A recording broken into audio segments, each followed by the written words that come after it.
2. Hi, you're with Scott. It's midnight, it's always midnight. This is Mental Health Monday on the live stream. Before we get into that, I'm just going to check the sound and hopefully things are just going to work out fine.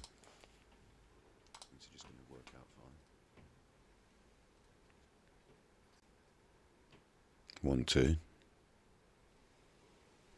2.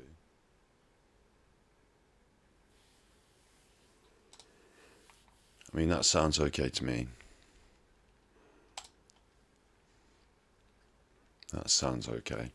So, I've used a background sound in today's video, in today's live stream. It's coming from the ocean ambience on a tropical island, Maldives, with soothing waves and paradise view for relaxation. This comes courtesy of Relaxing Sounds on YouTube.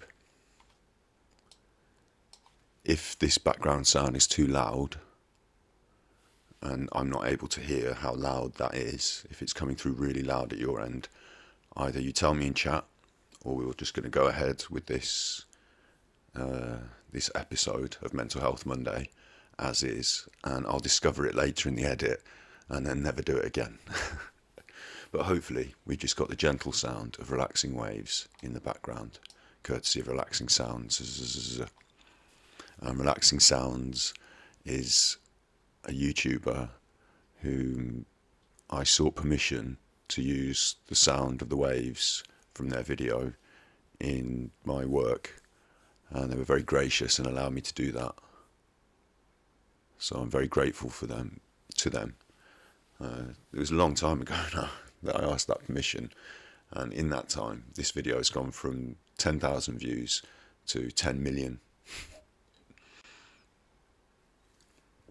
And I'm very, very pleased for Relaxing Sounds, for their success. I find it really, I don't know, this is a place I like to go to feel calm and relaxed. This video helps me sleep, and I'm proud's not the right word, just pleased for them that they've had such huge success on YouTube with something that is quite simple and that I found such pleasure and enjoyment in. So go and subscribe to Relaxing Sounds, and I'll thank them again for allowing the use of the waves sound in this video in my work. I hope this is okay. So I hope this is okay. You can't see it, of course, because I'm fade. There you go. Boom. Now you can see it, and chat can be seen as well.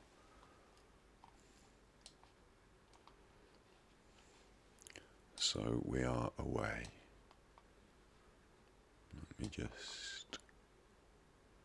Loud ass waves, yeah, loud ass waves. Okay, let's get rid of the waves. We'll bin off the waves completely.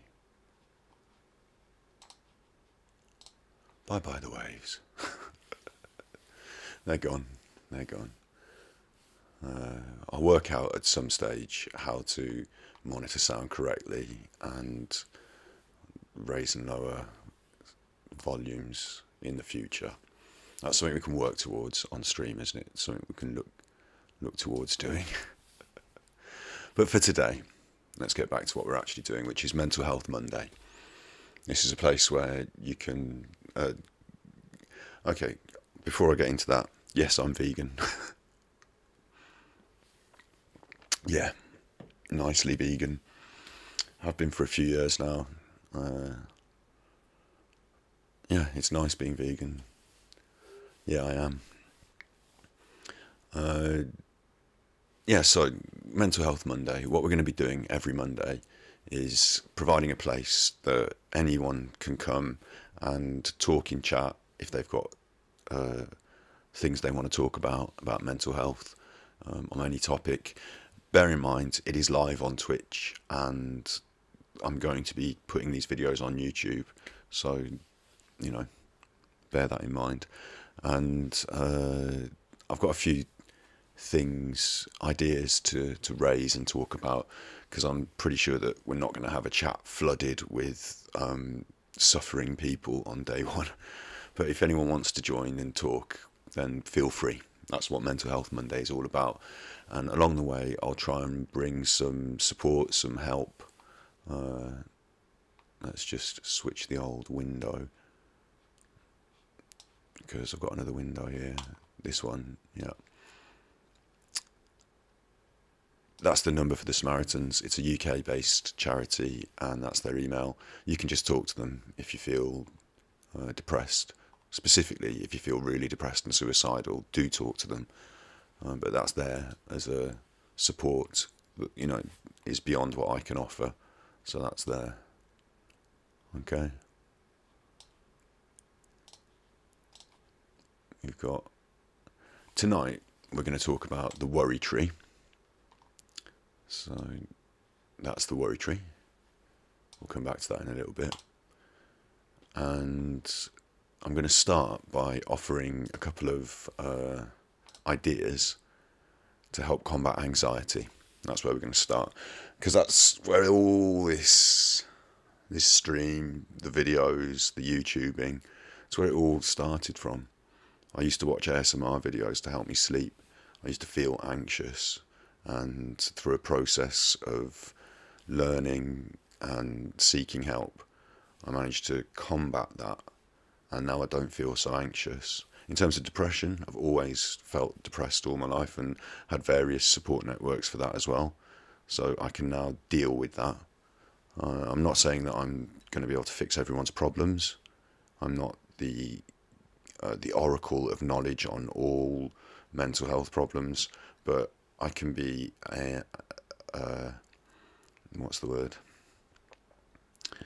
Like a middleman, like to help people engage with support and to help raise conversations about things.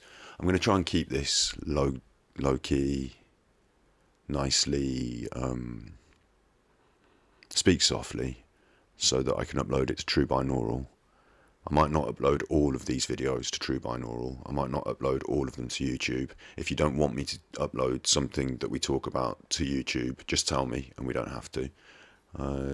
But the idea would be to present some of these ideas to the True Binaural audience, because some of them suffer with anxiety. Right. So, the first idea is worry time. Worry time. Worry time. I'm drinking a non-alcoholic beer. Actually, the first idea is give up drinking. That's a great tip. Non-alcoholic beers are easily available.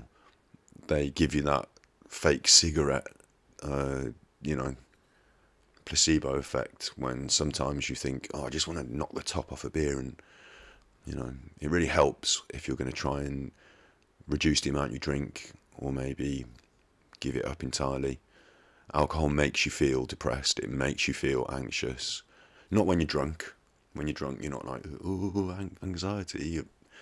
You're up in that high drunk space. But when you come down, and the days and weeks that follow, it adds to your anxiety. It takes away from your life.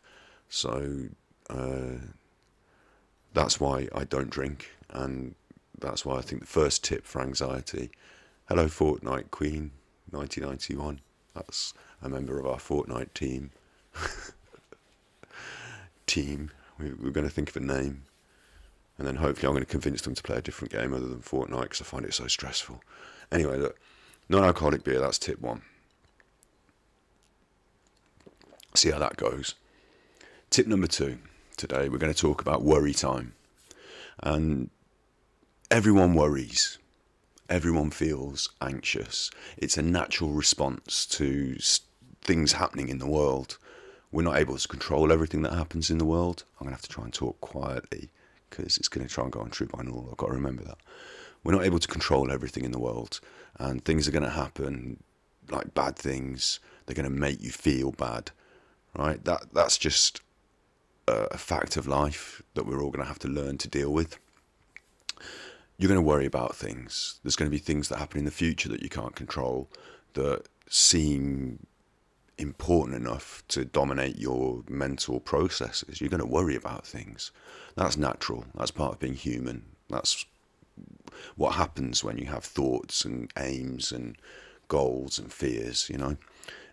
So you're going to worry. That's going to happen. That's okay. Some of your worries are going to be really rational. They're going to be things that you should be worrying about, like I don't want to put worries in your head. That's not what I'm here for. So I'm not going to add to your worries by making up some new ones here. But you've got some worries. Some of them are rational. Yeah, you know they're rational because they're things that are sort of mechanically happening in your life, and you're going to worry about them. You're going to have some worries that are irrational, but you're not going to know how irrational they are every time you worry about them, because they're not irrational to you. They might seem really reasonable. That's what worries are like. Some people might not think your worries are real, important, big things, because to them, they don't worry about them. But to you, they're as detrimental as wearing a concrete overcoat. You carry around these worries with you, and whether other people can see and feel those feelings in you, it's irrelevant. You are carrying those feelings with you. So that's what worry's like. I'm pretty sure that you understand these things that I'm talking about. They're not alien concepts. We're all human and we all worry. So the first idea to try and deal with some of this worry, this anxiety that can build and check, you can still hear that. These feelings can build and be as real as a heart attack, and can cause you physiological responses. In the same way as ASMR can provide a physiological response in a nice way. Worries can build and they can cause you problems. So we need to learn to deal with them. And some people don't need to learn it. They seem to just cruise on through life. They don't worry as much as other people. Fine, everyone's a bit different. It's okay to worry more than some people. Maybe those people that you see cruising along actually do worry sometimes, and you just don't see it happening. Who knows? We were talking about thinking about other people's backgrounds in the last video. Anyway, what I'm suggesting is that you take your worries, you accept that they happen and that you're going to worry about them, but we kind of try and deal with the problem of allowing them to dominate your life. So worry time is a really simple idea. It means I'm going to allocate maybe an hour a day. I mean, it depends. At the start of this, you're going to be worrying a lot. That's why you need to deal with these problems. You're worrying a lot. So at the start of this, you might want to allocate a large time. You might want to, because you are used to worrying a lot. But whatever the situation is, whether it's an hour a day, maybe your worries can fit into 15 minutes. Maybe they can't. I don't think going over an hour is a good idea, but if you want a longer session, allocate your session of worry time and put it on your calendar, on your planner, whatever. Say, today I'm going to be doing my worry time at 9 o'clock. I mean, maybe that's good for you. For me, it's bad to be worrying at night, but whatever. Let's put a worry time in the planner. And during the day, when your worries start to take over, when they start to creep up on you, when you start to find yourself drifting off or angsting, during these times, it's about learning to say to yourself, hang on, I'm worrying here. It's not directly affecting, if it's not something you're worrying about, like who's that at the door, if it's a bigger concept, something that you need to process and think about, and say to yourself, okay, I'm going to worry about that, but I'm going to worry about that later in worry time. I've got it planned on my schedule. I've got it to deal with. I'm going to worry about it in worry time. Right now, I need to go and answer the door, or I need to, cook my my breakfast, or whatever it is, As these worries come up through the day, these things that you churn over and you angst about, allow them to be thought. Say, okay, I've got that. You can even note them down, put them in your worry time, and then at worry time, sit and have a good worry.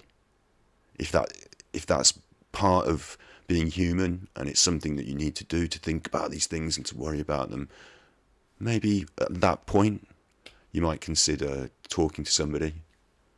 You know, maybe you could bring someone else in on your worry time, help you talk through your worries. But you've got your worry time. Yeah, when worry time's up, and when the hour is elapsed, if you've managed to fill the whole hour with worry, but whatever, you know, whenever the time is elapsed, then that's it. Time's elapsed. It's time to let it go for today and do something else. And this is the next key, real key, important point, is distraction. I should have written these out in a point-by-point list, shouldn't I? In the edit, you'll see a really neat point-by-point list, won't you? So look forward to that. But yeah, a distraction. It could be something as simple as going for a walk. It could be something complicated like studying English literature. It could be a hobby that you like, gaming. It could be something that is a chore, like doing the washing up, which I never do.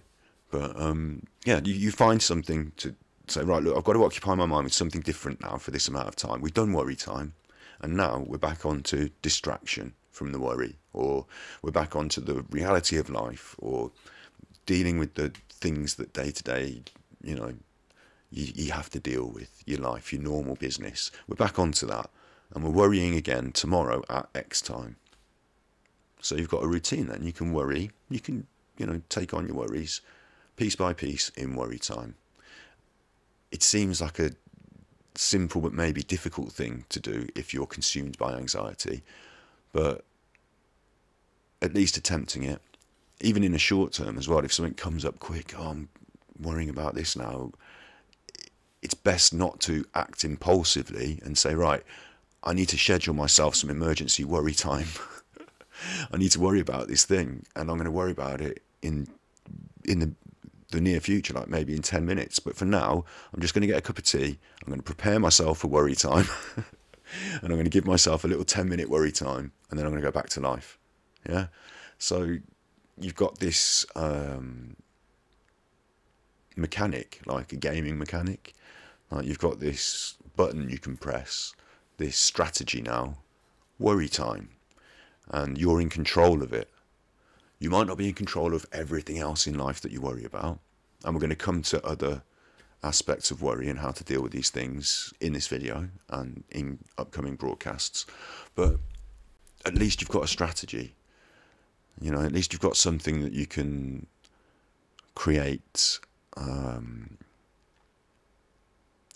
a reasonable, realistic, strategy. You know, at least you've got a way of attacking the problem, even if it's confining it to small pieces and worrying about it in an organised way. There's something to try. All right, get your homework book out now. I want you to. If you've been taking notes, I'm going to be testing on you later. So that's worry time. That's number one. No one's put any like huge worries in the chat, so I think we're good. Carrying on with our examples and our conversational style. Number two, working out the odds. So this is top tip number 2, but it's actually number 3 because we squeezed in a top tip at the start with the non-alcoholic beer. So everything's all gone to cock now. Right, number 2, working out the odds. I'm trying to be calm for true binaural viewers who are going to maybe watch this late at night as a podcast. It's never going to work, is it? I'll have to do the whole thing as a whisper next. Right, number 2, working out the odds. Sometimes your worries are going to be rational, and sometimes they might even be inevitable, but sometimes they're not, and sometimes you might think they're really realistic and rational, but they might seem a bit out there to other people. So working out the odds is a little game you can play with yourself when you feel the anxiety building. It's not often that you can pinpoint exactly what the thing is I'm worrying about. Maybe that comes in worry time. Maybe that's something you can learn to deal with in worry time.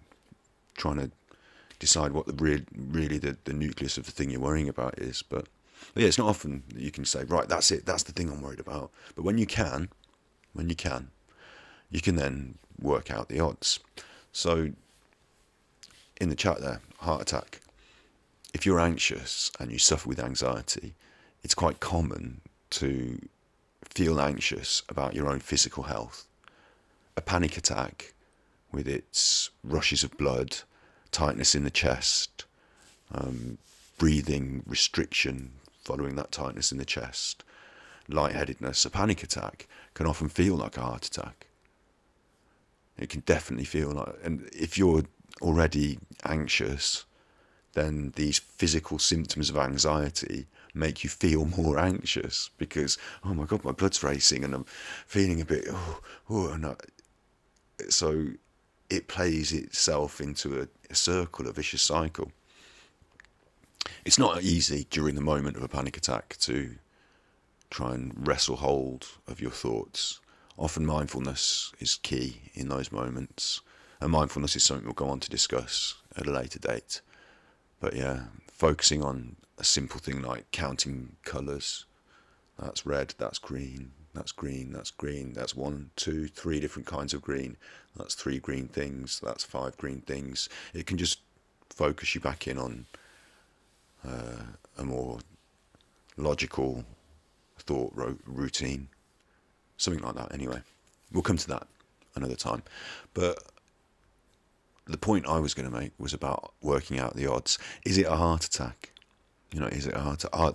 When you start to feel these feelings, if you don't try and work out the odds, then it's 100%. You, in your brain, you're like, bam, I'm feeling, oh, this is it, this is the one. I'm 100%. That's why you're worried. That's why you're anxious, is because you've already decided that the odds are 100, 1, odds of 1, or 100%. It's definitely happening. So you're worried.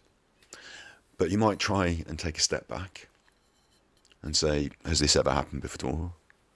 Do people usually have, I'm talking to whoever, I'm talking to you, I'm talking to X person, Y person, Z person. So you've got different things that you worry about and different reasons why the odds might be stacked in different ways. But, do people usually, if we're talking about a heart attack, do people my age usually have a heart attack? Do they usually have a heart attack with no preceding symptoms? They usually have a heart attack when they're just sat down. And you can start to think about the statistics, the odds, the probabilities, and quite often, if you're reasonable about it, if you're honest with yourself, the probability that the thing that you're worried about is actually happening or going to happen, quite often, not in every case, of course, not in every case, but quite often it can be less probable than you thought. Another one that I was going to talk about later is, if you're awake at night and you hear a noise in the house, it's like, noise in the house. Right, that's it now. I can't sleep. There's definitely someone breaking in downstairs, and they're definitely going to come upstairs, and they're definitely going to tie me up, and they're definitely going to steal. Before all that goes on, what's the statistical probability of someone being in your house at night? How often does that happen? Has it happened a lot? Does it happen a lot in your area? It might be that, these things do happen, and you are right to be worried about it. It might be that. It might be, but statistically, and in all working out the odds, if you had to put a bet on it, if when that noise happened, I was there with you and I said, look, £10 says there's no one down there. Shake a bet. Would you bet your money there's definitely someone down there every time it happens? You know, you'd be giving me £10 every few nights. I heard a noise again. Get your wallet out. I want your tenner.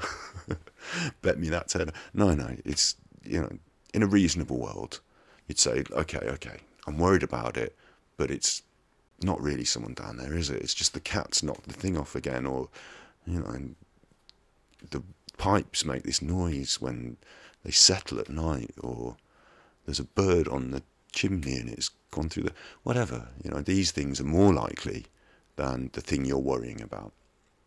So idea number two is working out the odds. It can be confined to worry time, but often this one is useful when you're encountering a situation where you're feeling apprehensive about something, where you don't know what's going to happen, where you're letting your mind race away with you a little, where you're saying, I don't want to do X, Y, Z, this situation, because I think this might happen, because I'm worried that these things are, or I might, or, you know, whatever. That's a good time to just work out the odds. And it might change the way you think about the thing you're thinking about. It might not, you know, but it's worth a little crack, isn't it? It's worth a try. It's better than just sitting there stressing and letting your mind race away with you. At least you're providing yourself with some form of mechanical interruption, a thought process that you can use to take some form of control over your thought processes.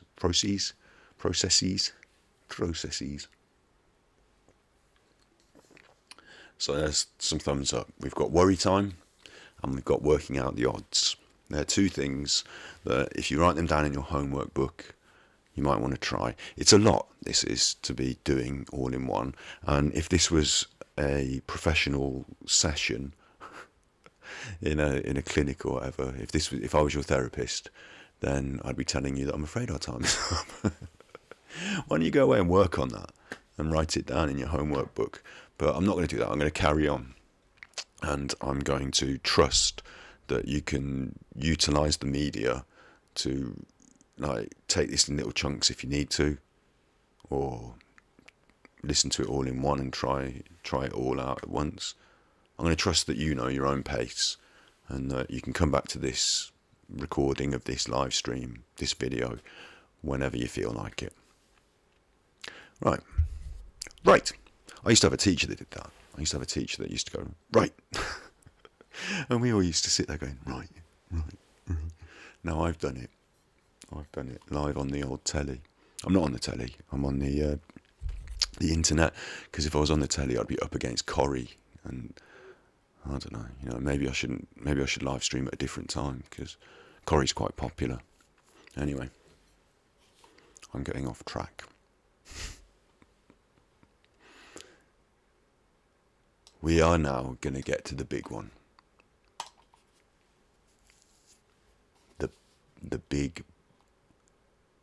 The worry tree. This is, I don't know how big that is on your screen. As we talk about it, I will zoom it in like that, so you can have a little look. Don't calm yourself. You don't have to look at the bottom yet. Okay, we're going to start at the top. We're going to work our way down. So just chill, right? Don't get excited.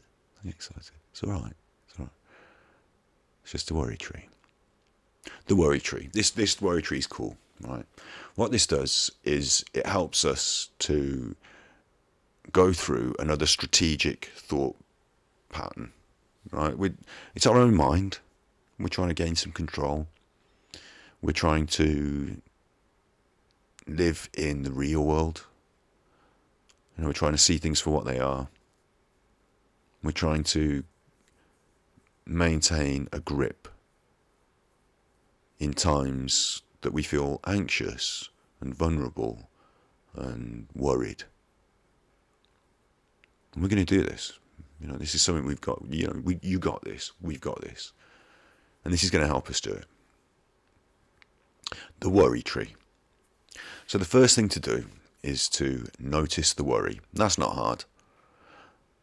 I say it's not hard because I'm talking to people who feel about, anxiety and, but actually, if you stop for a minute and think about it, sometimes it is a little difficult. Sometimes you're not consciously churning something over. You're not saying it in your head all the time. Sometimes it's just something that's on the back burner. I should have tapped my back, tapped my chest then. I don't know, instinctive then. But yeah, something you're carrying with you that's just a background worry. Sometimes it's not something that you're able to notice easily. But yeah, noticing the worry, that's for worry time, isn't it? And this worry tree can help with worry time. So notice the worry. If you've got your homework book out, you could write down your little worry. I've got 6 examples that I'll talk through. And I'm going to talk through a really sort of vague-ish, I don't know, vague-ish one to start with. There's obviously this horrible virus around, isn't there? And people are worried about it. They're having to stay in a lot. It's tough. It's tough. And I'm here on Mental Health Mondays if you're finding it tough. So my first worry that we can worry about is, will someone we know or love get sick? Just made it simple, just made it vague. I'm worried about that. I'm worried if people that I know and love get sick. I don't want that to happen. So what am I worrying about is step 1 on the tree. What am I worrying about? I'm worrying if people I know and love get sick. Is this a worry? And I appreciate that you can't see that exactly. There you go. Is this a worry that a current problem... Is this a worry about a current problem or a hypothetical situation? Another way to look at this question is, can I do something about this? Hypothetical situations are not really happening. They might happen. They could happen, but they're not actually happening. But other worries, our current problems, are really happening. So, is someone I know or love going to get sick? That's a hypothetical. It hasn't happened yet. I'm worried it might happen. Yeah, agreed. We'll look at the other situation there when it's not hypothetical in a minute. But yeah, so it's hypothetical. Yeah. Can I do something about this? And if it's hypothetical, let's see if we can move over. There you go. No. I can't do anything about it. I mean, maybe I can. Now thinking about this, can I help it if other people get sick? Well, we've been told a lot, haven't we? Wear a mask, stay indoors, maintain social distance. If you don't have to go out, don't. If you don't have to go and meet face to face, don't. There are things you can do in this current crisis that we've been encouraged to do. So I'm just going to move over a little there. Current problem, yes. Can I do something about this? Yes. Yeah, there's some things I can actually do. I can talk to the people that I'm worried about. I can say, how are you feeling? Are you staying home? Do you need me to bring anything for you? Or, and there are things that you might be able to do. So there's that. Yes, yeah. So we're going to stick on yes for a minute now. It's surprising, isn't it? Thinking about worries can change the way you think about them. But not if you just let it go wild. Not if I'm sat there with no worry tree. If I'm just sat there at home going, I wonder if this, that and the other. You might come to the good conclusions yourself. Or you might get off track like I do when I'm chatting to you. And just start, going off. And before you know it, you're still awake and it's 4 a.m. and you're worried about everything that you didn't even... you're worried about whether the sun's going to burn out, and it can get out of control. So we've got our action plan now. We're going to wear our masks. We're going to maintain a social distance. We're going to try and reduce social contact, stay at home as much as we can, those sort of things. What, when, how? So our next little step, now or later. And it's questions, isn't it? You can answer, you can talk about, you can think about. What am I going to do? Well, right now, I'm not going to do anything, am I? I'm at home. I'm not going to do anything. I could call a friend and say, do you need anything? I could call a friend and encourage them to be safe, to show that, you know, I'm thinking about them and stuff like that. Well, that's something I could do now. We could do it. We're not going to, we're on stream. I'm talking to you, my friends. But later, we could schedule it. I love schedule. Schedule. In American English and British English, there are some words that are said differently, and that's one of them, schedule.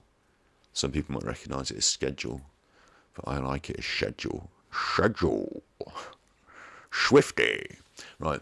Anyway, I'm trying to be calm and, you know, quite neutral for the true binaural, because, you know, for people who hear it and they're feeling anxious and mentally unwell, I don't want to be getting swifty on them, do I?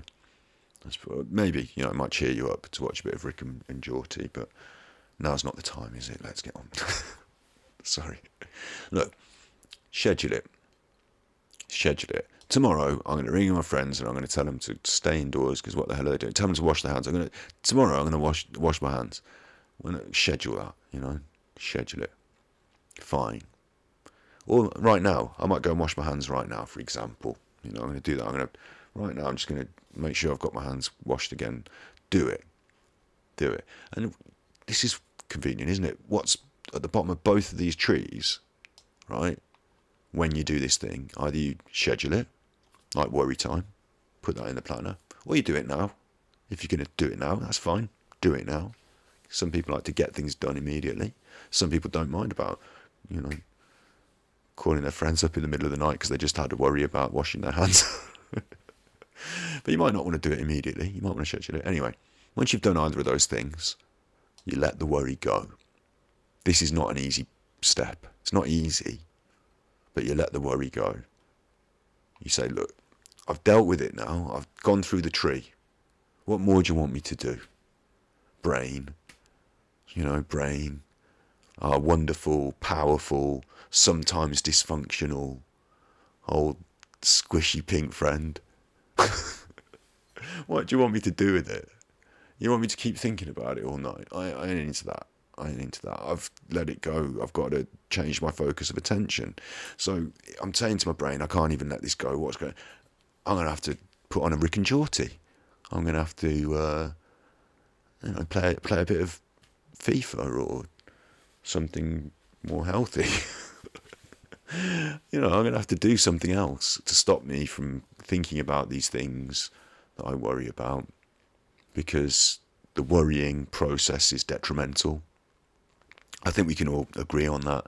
Most of us, if you're here and listening to this, it's because you don't want to worry, isn't it? It's not because you think, yeah, worrying makes me, what doesn't worry me makes me stronger. I don't like, yeah, look, we're going to let it go. We're going to change the focus of our attention. That's the bottom of that. Bottom of that little ladder. Douche.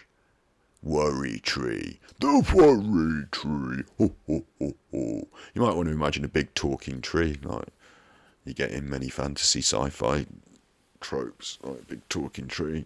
It's not that. It's just they laid it out in a one step-by-step thing, like a tree of choices.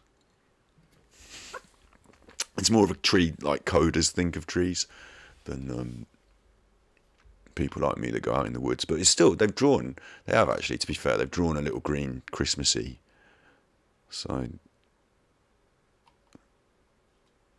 You'll remember this now. You ain't going to forget the worry tree in a hurry. If this is the first time you've been introduced to it, you're going to remember it now, because I've talked about how it was a tree and it did this and it did. Anyway, look, I've got a friend called Tree. Give him a shout out. Shout out, big friend. Look, we're getting back to this. We're not talking about me and my problems.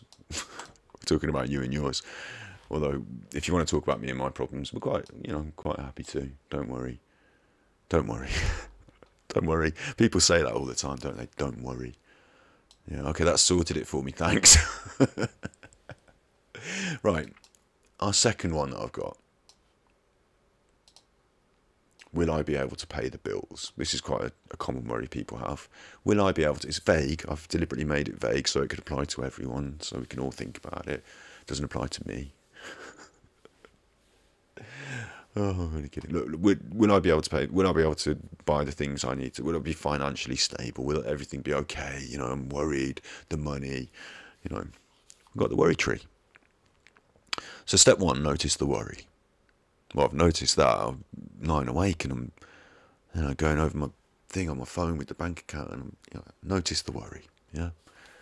What am I worrying about? Money. It's quite a, you know, we talked about that just then. Sometimes they're quite easy to go through, aren't they? What I'm worried about? Paying the bills. Is this a worry about a current problem or a hypothetical situation? See, now the reason I picked this one, can I do something about this? Yeah? Is it a no or a yes? If you're lying in bed at night, right? If you're lying in bed at night, worrying about money, worrying about will I do this in the future, right? It might seem like a no. Let the worry go. No, it's hypothetical. Can't do anything about it. Let it go. Change the focus of attention. That's fair enough. That's fair enough. You know, sometimes these things are. Sometimes you're worrying about the same thing every month and you always pay the bills. Sometimes you're worrying about whether this big contract's going to go, then you can't control that. Sometimes you're worrying about, you know, whether, believe me, I understand this one. Sometimes you're worrying about whether they've paid you the right amount, whether they screwed you over or not. Yeah, that happens. You know, sometimes you worry about these things, but they are hypotheticals that you can't do anything about. You know, let them go. But quite often, yeah, I can do something about this. Action plan. That little step there, action plan. What's that? Action plan on its own.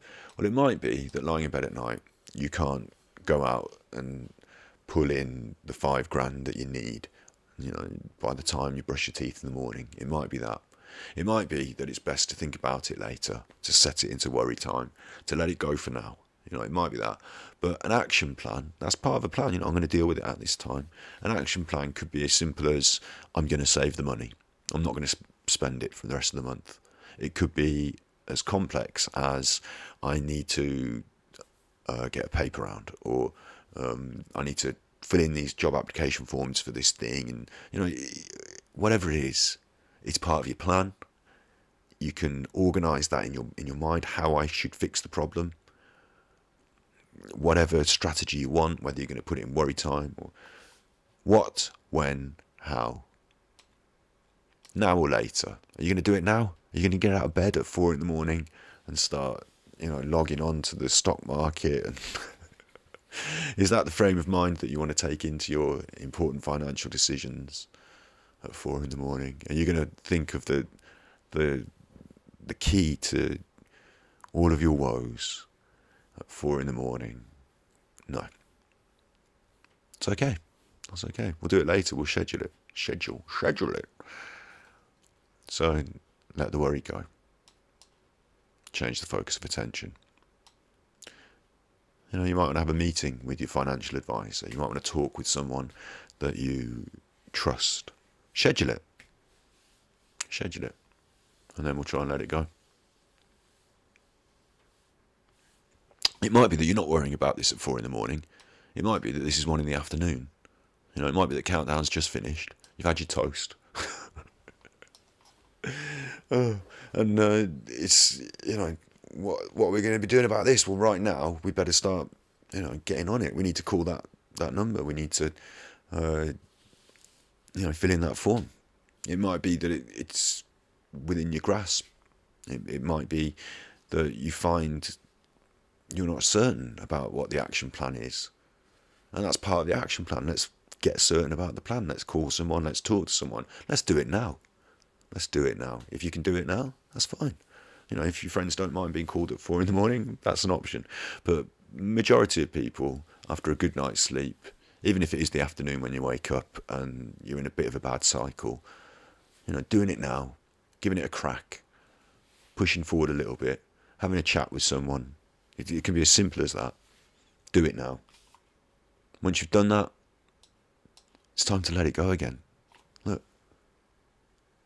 I get my finger up pointed. Don't point. You do. If you're a politician, you do this. Yeah, you don't point like normal people. You look, we're going to let it go, aren't we? Because you can't fix it by worrying about it 100% of the time. The worrying itself won't fix it. You've got action plans, you've got ideas, you've got strategies. The best thing sometimes, once you've done your bit of work, is to let it go again. Till the next time, till next day, till next time, next worry time, next time you're going to attack this problem, next time in your schedule. But until then, it might be just time to get yourself some food, to, watch that next episode of whatever's on the thing. Just not beat yourself up about it all the time. And then the next time you come to approach the problem, you're going to feel a bit more, ready to attack it. After a nice bit of pizza and Game of Thrones. I don't. No, anyway, look. We're doing the worry tree. We're not talking about pizza and Game of Thrones. What we got here on my other list of worries that I've written down. Number 3 is someone going to break into my house. Right? And this is what I wanted to talk about because it covers two sides to this tree, or two sides to this problem. Notice the worry.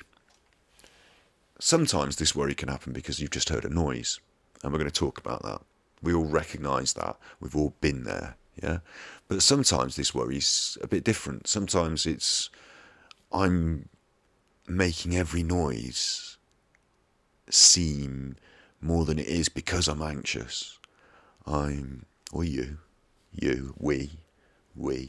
are making every shake of the trees into someone skulking in the bushes in our minds. We don't know we're doing it all the time because we're in this heightened state of anxiety. Sometimes you might have seen a horror film or something. That edgy feeling you get when you're trying to go to bed on that edge. Sometimes you might just be living in that, and is that sound, is someone going to break into my house, has spilled out from just a sort of what everyone normally gets like when, the cat knocks the jar off the side, and has spilled into a sort of more routine worry of, is someone going to break into my house? It might be you live in a certain area where crime happens and you feel vulnerable.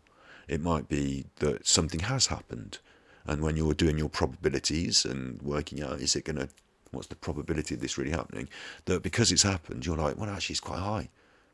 I mean, statistically, well, it's happened. I mean, that doesn't mean it's going to happen again, but these things might be going on in your mind.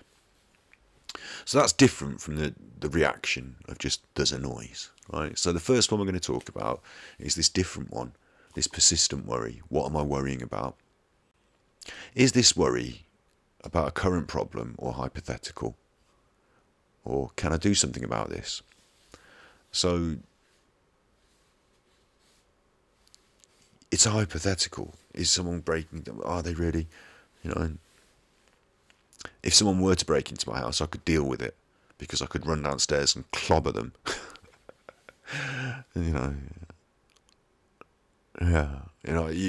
might choose to do something about it, but you can't do anything about it if there's nothing really happening, if it's all in your mind. Yeah. But there are things you might choose to do, might be able to can do, aren't there? That maybe make you feel better, like locks, alarms. Sometimes they can... what am I trying to say here? Sometimes you can do maybe a bit too much. Maybe, you can do things that don't seem to alleviate your anxiety, but, you keep doing them all the same. I don't know. Is this ongoing worry about this example, people going to break into my house, hypothetical, or can I do something about it? Well, if it's yes, the action plan. What, when, how, now or later. If you want, if you really feel like it, you can get out of bed and you can go and patrol the house. If you really feel like it, you can patrol outside. People these days use security cameras and stuff. It gives them peace of mind. But if you really wanted, you can go and sit downstairs with a hammer in your kitchen, just waiting. Yeah. I mean, that's an option. But while you're doing that, you're not getting to the final point of the tree, are you? Let the worry go. Change focus of attention. You're not doing that. You're staying in the worry. You're staying in the action plan, what, when, how. Right now, forever, with the hammer. Let's do it. I'm doing it. I'm still worried. Let the worry go. Let the worry go. Right, so now what? You know, you sat up, it's 4 a.m, you've got your hammer. You've got to put the hammer down. You've got to distract yourself, change the focus of attention. It might be that, someone was trying to break in your house. But if you live in that moment every night, you're not living. And normally, day to day, you might not be thinking about it. You might not be holding that hammer while you're, making your breakfast or your lunch or watching Futurama or whatever. You might not be thinking that. So you are able to live in a world where you don't always think this thing. And if you're not, honestly, if you're not able to live in a world where you're not constantly brutally anxious, like holding the hammer, then you do, you're here, that's why you're talking about this. You do owe it to yourself to maybe ask for some help. You might recognise that it's not the same as the average standard normal. There's no normal, is there? But it's not, it's not something that's regular and routine for you to have to deal with this extreme feeling. So at that point, it's okay, totally okay to ask for some help dealing with that, because that's quite a lot to deal with. But if, maybe, I don't know the percent, the majority of people, you just get a bit too wound up in a problem, it's time to put the hammer down, and it's time to change your focus of attention. And it might not be easy, you might be anxious, you might be on the extreme edges, but you're going to have to make yourself a cup of tea. You're going to have to turn the telly on. You don't have to go to bed and lie there and try and be asleep if you don't feel that, but you're going to have to try and distract yourself to get back into a feeling of normality. Because in the probability scale, when you start readjusting those probabilities, when you've made the tea and you've calmed down a bit, maybe it's not somebody trying to break in. Maybe it is just the wind in the bushes. Maybe it is 5 a.m. and you've let your mind race, and maybe it's normal to think strange things at late nights after difficult times, stress. Maybe that's the case. And you know what? We're going to take a little thought break here, because it's been quite intense, hasn't it, this so far? And I'm going to talk to you about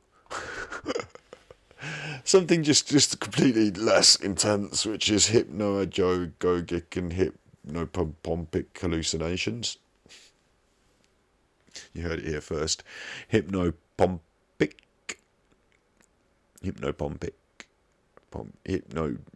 Basically what it is when you're falling asleep, you can have hallucinations, and there's all this mad science. That's what I should call this channel, isn't it? Mad science. Yeah, you're not supposed to use these words, are you? Mad, mental. But even though I suffer with mental health struggles myself, and recognise the sensitivity of the issue in others, I still accidentally say mad and mental. Anyway, nothing bad by it. Yeah, this science. They've done a lot of studies and research to basically say, yeah, it's true. When you're falling asleep, your brain in dream state, that barrier, that activity, yeah, you can hallucinate a little bit. It might seem like there really is someone downstairs, because your brain makes that happen. It might be that when you're really stressed and really tired, things that your brain hallucinates are more scary and make you feel more anxious. These are truths. And if you want to find out more about hypnopompic hallucinations, we can talk about it again on stream or something, or you can look it up yourself. What am I? I'm not your teacher. But, you know, I'm here for you and we can learn things together, so I really enjoy it. So if you want, we can do that together some other time. Right, that was hypnopompic, whatever. We're going to just go over the worry tree one more time with another couple of worries, because I've got a couple more written down. And it's just good exercise, you know, good mental exercise. And if you don't have lots of worries, you know, if you're not incredibly anxious all the time, it doesn't mean that you can't utilise some of these ideas. It doesn't mean that the worry tree might not be useful to you one day when you've got a big problem or even a small problem to deal with. I ain't got no problems. Not me. I ain't got a problem. What are you looking at? No problems here. No problem. Yeah, no, we all got problems. I'm promising you that. Great big one with blonde hair running the country. But anyway, look, we've got the worry tree. So this is what I wanted to talk about: social threat. Because anxiety, I should do this as a separate video. I'm giving up these wonderful opportunities to have lots of videos with catchy titles that might help you grow on YouTube. Yeah. I'd rather it was just us, just the, you know, the core group. And we can gather a few more along the way now, but we did have a few idiots, didn't we? We had a few idiots on the channel for a little while there, so now they've found something else to focus on. We can carry on. Right, not going to talk about that, we're going to get on with it. Number 5, social threat. Dog walking, imagined. So I used to get anxious, right, when I was walking my dog. And I did have cause to be anxious, because my dog would have bitten another dog or a person in the wrong circumstances, right? So, right, doing that. Anyhow, so that could have been real. That was real. But I also used to get anxious walking the dog, feeling this social anxiety, this threat, this sort of, how do I explain it? I used to cross the road when I would see someone coming on the same side of the road, and there'd be this anxiety in me. And it could be because I'd think, oh no, the dog might bite this person, let's cross the road. But quite often, this is going back a way as well, I don't feel like this anymore, so it's hard for me to kind of remember it and remember it as if it was me feeling it, because it feels so abstract. But quite often I'd be walking I mean, we've all probably felt this. You'd be walking somewhere. I used to walk the dog late at night as well. I used to walk him at about 10, 11, you know, late at night, so there'd be fewer people out I would be likely to encounter. But when you see someone walking on the other side of the road even, I just feel like this threat, like this fear, like this anxiety. Like, what happens if they start, you know, coming over the road? What happens if they start saying something to you? It's weird, yeah, it's weird. Is it weird? It was me, so I can say I'm weird, can't I? I'm not saying you're weird. But if you feel like this, it's not weird, it's normal, it's natural. But it wasn't real. You know, when I worked out the probabilities, has someone ever crossed the road to attack me? Well, they did once when I was a kid.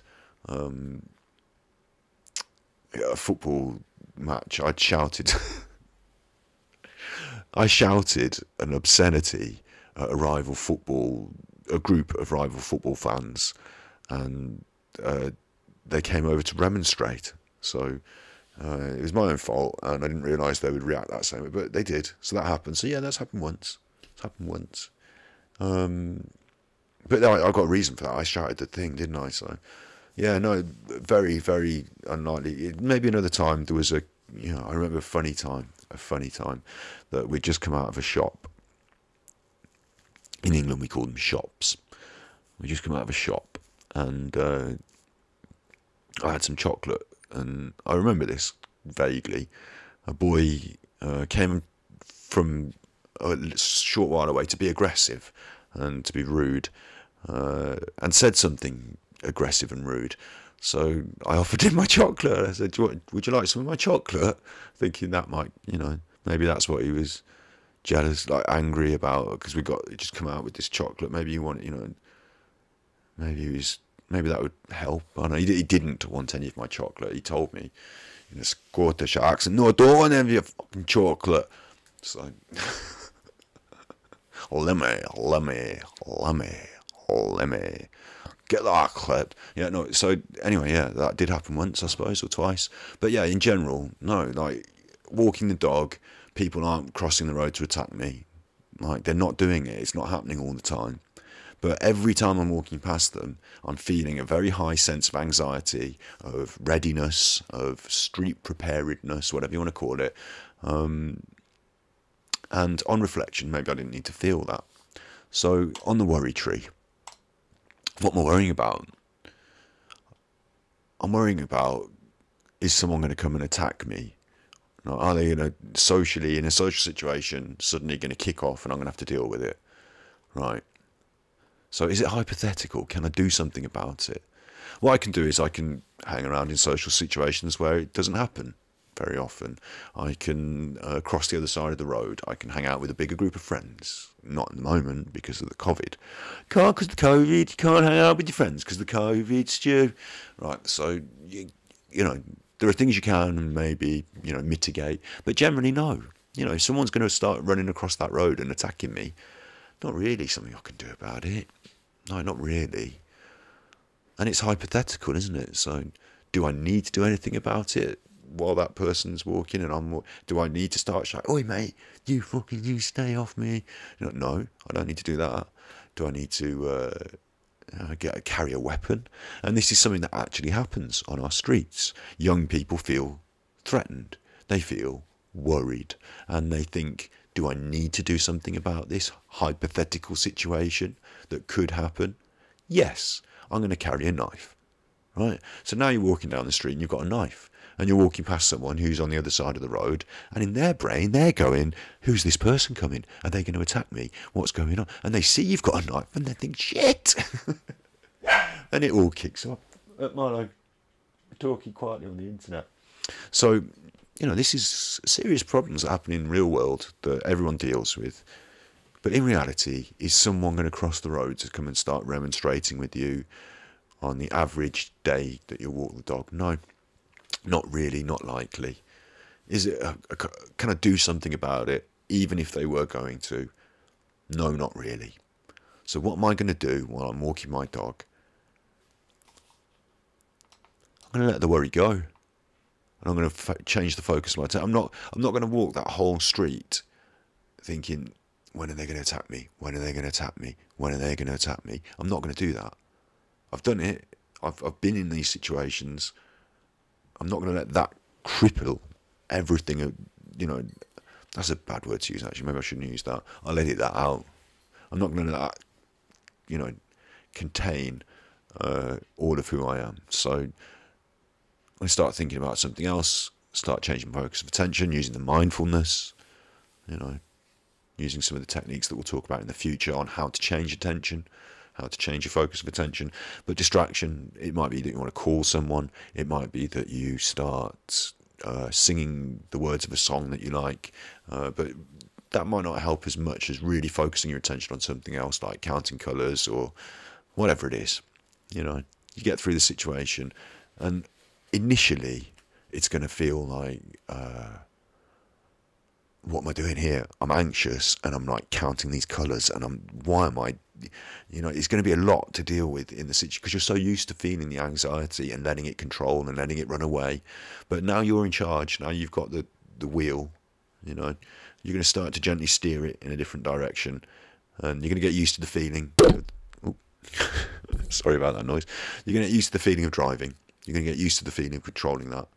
And the more you do it, the more you're going to be able to just turn ourselves back onto track. Just stop ourselves sliding down that path. And before you know it, you'll be walking the dog and in control of your own thoughts. And sometimes you'll see something and you'll have to assess if it's a threat to you. And you'll assess it and that'll be fine. And then you'll move on. And the repeated experience of it not being a threat in the end will help to inform your future decisions. And you might always, if you're like me, you're always going to have like an eye on what's going on around you. It just seems to be inbuilt. You're always going to have this desire to watch your back. But that's okay. If someone ever did start to cross the road and yelling, you'd be you'd be okay. You've thought it through. You know what you're going to be doing. Maybe you don't. Okay, we're not going to get into that. I'm not going to teach you how to deal with people in the street that are yelling. Not in this episode. Okay, but we could move on to that. But it's not your responsibility to deal with them. Okay, not every opportunity. Not just a stranger. Don't feel that, you know, I'm telling you to go and get in fights. Not at all. Right. So you're going to be informed by your experience. It's going to make your thinking easier. You're going to be able to use your mind when you need to assess threat, and when you don't need to constantly use it to assess threat, you're going to have more fun using it to enjoy life. That's the aim. That's something you're going to be able to do through following a little tree, a little worry path, a little worry plan. Yeah. Social threat, dog walking. And then the last one I've got is real. Because I did actually have a real problem with my dog. My dog used to bite people. When I say people, I mean me. Like, he bit other people a little bit sometimes, but I was always involved in the situation enough to have prepared them and warned them, and only exposed him to people who I felt were capable of dealing. Like, a lot of the time he'd bite their shoes, and like, I'd tell them not to take their shoes off, obviously. And they'd stand really still, and they wouldn't like it, and it happened, and I'd think, I don't like this either, but it would never get too out of hand in that situation. The only time it ever got out of hand was with me. That's a different story, but it's something we had to deal with, yeah? So I had this dangerous dog, this difficult dog. I knew he was difficult. I didn't make him difficult. I got him from the rescue. So that's why he was difficult. And I dealt with the problem. So what was I worrying about? My dog might bite people. Is it hypothetical? No, it's not hypothetical. It's real. Is it really a problem? Yes. What was my action plan? My action plan was sometimes to cross the road, but sometimes to muzzle, was to walk in different areas, was to adapt my lifestyle. What, when, how, all the time. It was going on at home. You know, my action plan was to be on hand, to be watching the dog, to be sure that everyone knew the situation and the behaviours and what did and didn't trigger him and things like that. You know, so I dealt with it. No one got seriously hurt apart from me. But yeah, you know, we had an action plan. That was real. It was something I worried about. The social threat was when another dog would come, or we'd be walking and someone have their dog off a lead. You know, what could I do about that then? I'm not going to change the focus of my attention. I had to deal with it. But because I had practiced at dealing with my anxiety, when I came to deal with those situations, and I'll be honest, my anxiety used to be, you know, gripping. It used to be gripping me. But I'd be at least not completely overwhelmed by all this other stuff, because I dealt with that other stuff. I got my mechanics working in place. I got my buttons I was, you know, pressing, my thought processes that I was, you know, actively controlling. And it allowed me to then be in the moment, being mindful, and take control when the reality of what I was worrying about was happening. So that was good, you know. It was good. It didn't mean that the things I was worrying about never happened. My dog did try and bite another dog. My dog did bite me. But it didn't mean that I was completely overwhelmed by it. At this point, I had a strategy, and I had the worry tree. So I was feeling more competent in my own ability. And that's what you're going to do. That's what you're going to do. You don't have to do it. You might not do it for a long time. You might have difficulty doing it. It might not come easy. But if you want to do it, it's there for you. It's not for me to do for you. It's not like someone's going to come and magic wand you into not, you know, ding, you're fixed.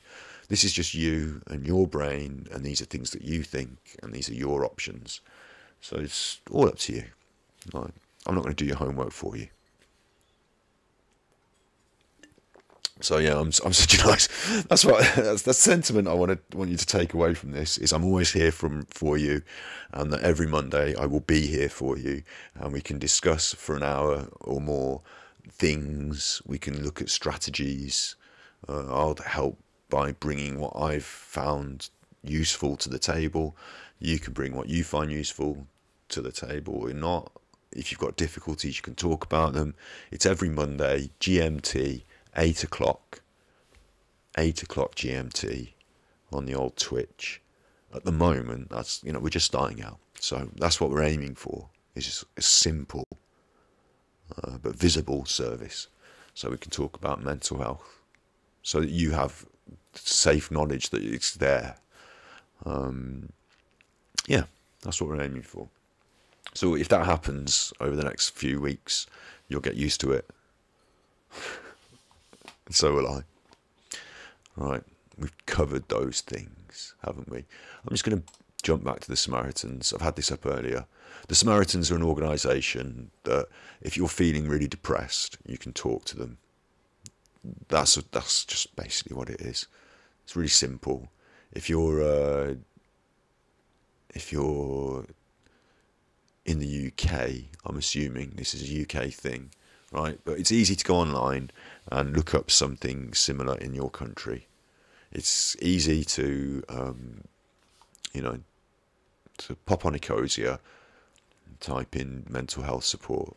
Yeah, it's not easy to follow it through and to be brave and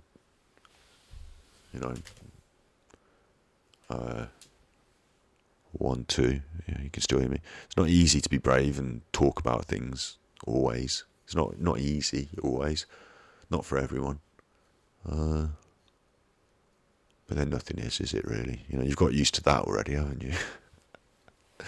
I'm pretty sure you're used to the idea that things ain't easy. So, yeah, we're good. We're good. That's been Mental Health Monday on Twitch. I've been your host. Scotty Hoddy. And you be good, my little podcast. You be good. I may come on between now and our next scheduled stream. I think our next scheduled stream is Art History Learning Zone.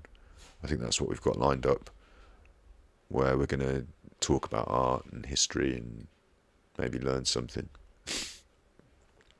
That's what we've got next, but I may just pop on in between then. I'd quite like to rip Jordan Peterson a new one at some stage.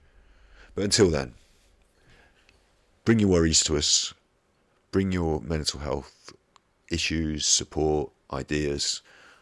Mondays, 8 o'clock GMT, or edited on the old YouTube. Be good, my little podcast. Be good.